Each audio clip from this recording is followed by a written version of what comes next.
warahmatullahi wabarakatuh.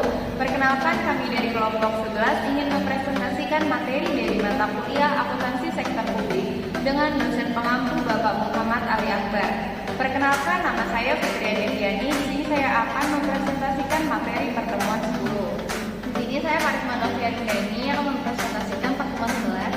Perkenalkan, nama saya Safira Muhammad ini menjelaskan pertemuan 12. Saya Fitria Deviani akan menjelaskan pertemuan 10 terkait pengukuran kinerja di pemerintahan.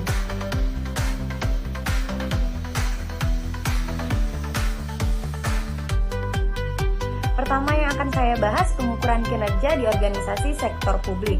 Sistem pengukuran kinerja sektor publik adalah suatu sistem yang dirancang untuk membantu manajer publik menilai pencapaian suatu strategi terhadap standar kinerja yang ditetapkan. Untuk memenuhi 3 maksud. Yang pertama, pengukuran kinerja sektor publik yang dimaksudkan untuk memperbaiki kinerja pemerintah. Yang kedua, pengukuran kinerja sektor publik digunakan untuk pengalokasian sumber daya dan pembuatan keputusan. Yang ketiga, pengukuran kinerja sektor publik dimaksudkan untuk mewujudkan pertanggungjawaban publik dan memperbaiki komunikasi kelembagaan. Di sini kita akan membahas terkait kesesuaian desain pengukuran kinerja dan desain sistem pengendalian manajemen. Dalam organisasi sektor publik, keberhasilan organisasi dinilai dari kemampuan organisasi untuk menyediakan layanan publik dengan biaya rendah dan berkualitas tinggi. Untuk tolak ukur kinerja dalam melaksanakan program dan anggaran harus sesuai dalam rencana tolak ukur kinerja yang ditetapkan dalam rencana strategi, yang menguraikan secara rinci visi, misi, tujuan, strategi organisasi dalam tahap perencanaan strategi. Selanjutnya ada konsep value for money pada pengukuran kinerja. Konsep value for money merupakan konsep untuk mengukur ekonomi, efisiensi, dan efektivitas kinerja program. Pengembangan indikator kinerja pada dasarnya meliputi pengembangan indikator kinerja makro dan mikro. Pengembangan indikator harus seimbang, yaitu tidak hanya mengembangkan indikator kinerja keuangan, tetapi juga indikator kinerja dan keuangan antara indikator hasil dan indikator proses, dan antara indikator kuantitatif dengan indikator kualitatif. Komponen apa saja sih yang digunakan dalam menentukan indikator kinerja? Yang pertama ada biaya pelayanan, yang kedua ada tingkat penggunaan, yang ketiga ada kualitas dan standar pelayanan, yang keempat ada cakupan pelayanan, dan yang kelima tentunya kepuasan.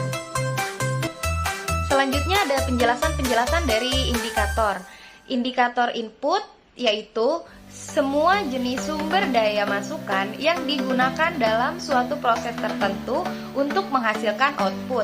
Yang kedua ada indikator output, yaitu hasil langsung dari proses yang telah dijalankan.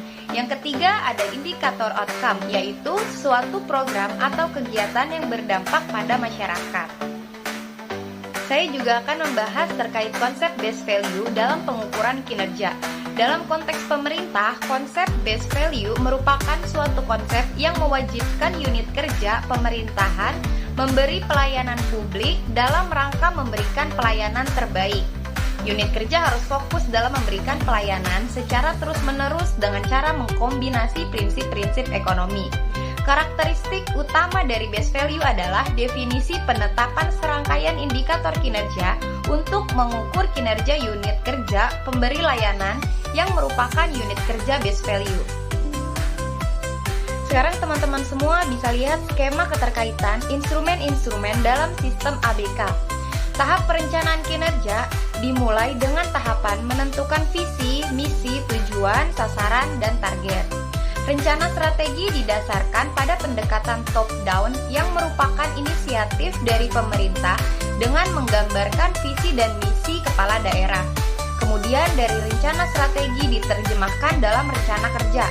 Sementara itu, rencana strategi yang berasal dari pendekatan bottom-up merupakan hasil dari penjaringan aspirasi masyarakat yang diwujudkan dalam bentuk pelayanan publik. Assalamualaikum warahmatullahi wabarakatuh. Nama saya Karisma Taufia ini di sini saya akan menjelaskan pertemuan 11 mengenai penetapan harga barang dan jasa pabrik di Indonesia.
baik secara langsung atau tidak langsung melalui perusahaan milik pemerintah.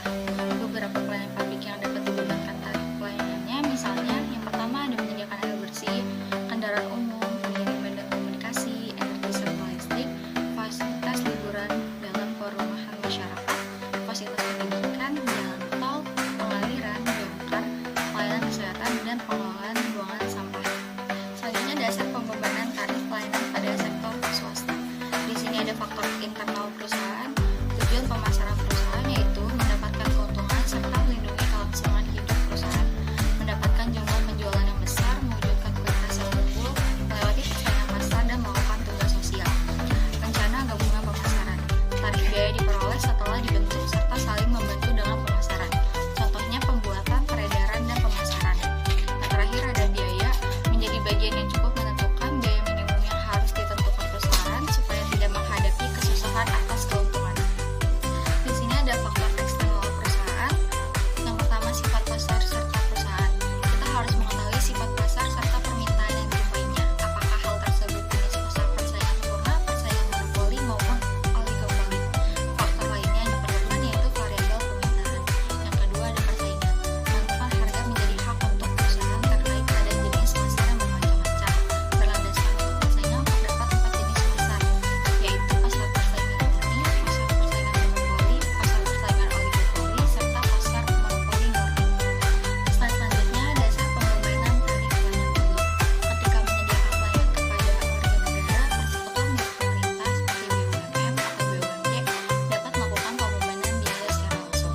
Alasan dilakukannya pembebanan secara langsung yaitu yang pertama, pada jasa layanan akan mengharapkan sumber daya yang cukup besar ataupun mahal, sehingga pada konsumen publik harus lebih cermat.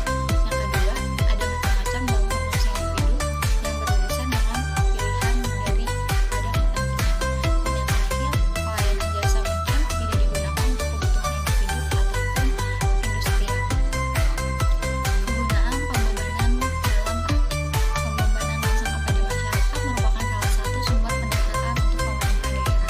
Beberapa sumber pendapatan yang diperoleh bagi pemerintah adalah yang pertama pembayaran pajak, yang kedua biaya tarif kepada setiap warga negara, yang ketiga keuntungan dari BUMN atau BUMD, yang keempat hasil perdagangan harta milik pemerintah, dan yang terakhir utang. Assalamualaikum warahmatullahi wabarakatuh. Saya Dr. Madri ini ingin menjelaskan tentang sistem reward dan punishment sebuah perbandingan antara sektor publik dan bisnis. Sistem pengukuran kinerja dalam Mardiasmo. Sistem pengukuran kinerja sektor publik adalah sistem yang bertujuan membantu manajer publik menilai pencapaian suatu strategi melalui alat ukur finansial dan non-finansial. Manfaat sistem pengukuran kinerja yaitu memberikan pemahaman mengenai ukuran yang digunakan untuk menilai kinerja, memberikan arahan untuk mencapai target, mengawasi dan mengevaluasi pencapaian kinerja, memberikan reward dan punishment, alat komunikasi antar bawahan dan pimpinan, membantu mengidentifikasi apakah kepuasan pelanggan telah terpenuhi, membantu dalam proses kegiatan instansi pemerintah, dilakukan secara objektif dalam pengambilan keputusan. Tujuan sistem pengukuran kinerja menggunakan rencana dengan baik, menyamakan pengukuran kinerja secara finansial, membantu untuk mengetahui kepentingan manajer level menengah serta bawah dan tekad untuk pencapaian kongres sebagai alat untuk pencapaian kepuasan setiap individu serta kolektif yang rasional. Reward merupakan suatu upaya oleh perusahaan untuk menghargai atau memberikan jumlah apresiasi dalam bentuk bonus atau juga benefit lainnya terhadap karyawan yang telah berhasil mencapai target yang telah ditetapkan. Punishment adalah bentuk teguran dalam perusahaan terhadap kinerja pekerjaan yang telah menurun. Konsep dan aplikasi sistem reward dan punishment pada sektor publik. Dengan memberikan reward dan punishment merupakan cara kompensasi serta insentif yang baik mendorong agen agar dapat bekerja dengan hasil yang terbaik.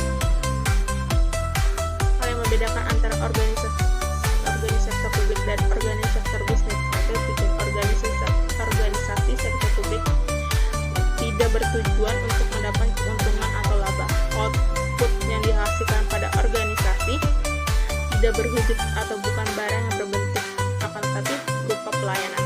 Perbedaan antara hasil input serta output pada konsep akuntansi.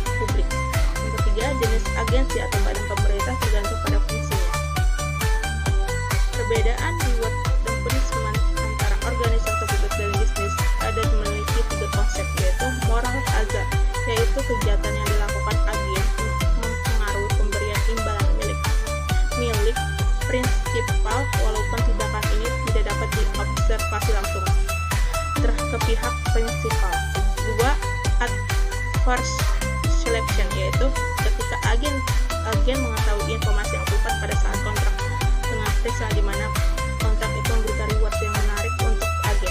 I monthly outcome verifikasi SAM, yaitu hasil audit yang telah dikerjakan untuk mengkonfirmasi outcome